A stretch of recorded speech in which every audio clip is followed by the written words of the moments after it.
यहाँ टेन्सन मान्छेले तँलाई भइरहेको छ म त बच्चा कहाँ छ आमा कहाँ छ तपाईँले देख्नु भएको छ मेरो समस्यामा तपाईँ किन बोल्नु भएको तपाईँ किन बोल्नु भएको मेरो समस्यामा तपाईँ किन बोल्नु भएको तपाईँ किन बोल्नु भएको मेरो समस्यामा तपाईँ किन बोल्नु भएको तपाईँ किन बोल्नु भएको मेरो समस्यामा तपाईँ किन बोल्नु भएको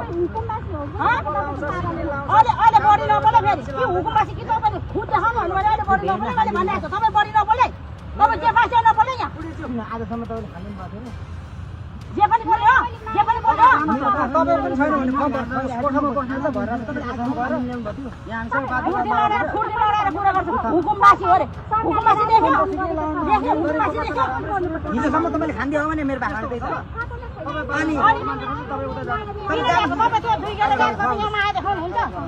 मान्छेको त माया छैन तपाईँ पसेर के माया गर्नु त तपाईँ माया गर्नु मान्छे होइन तपाईँ माया गर्नु मान्छे होइन तपाईँ बोल्नु मेरो काम पनि छैन तपाईँको घर मलाई चाहिँदैन म सुकुम्बासी हो म बिल्डिङमा बस्न सक्दिनँ तपाईँलाई भयो त तपाईँलाई भयो तपाईँ सरकारसँग मिल्ने तपाईँ यहाँ मन्चो रहने तपाईँ किन मन्चो आएको तपाईँ यहाँ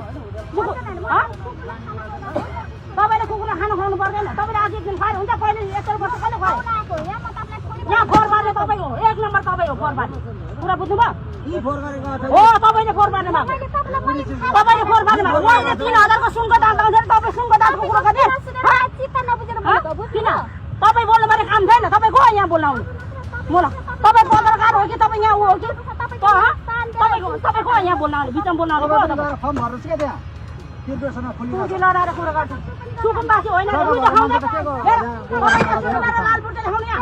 मेरो लाल पुर्जा देखाउनु यहाँ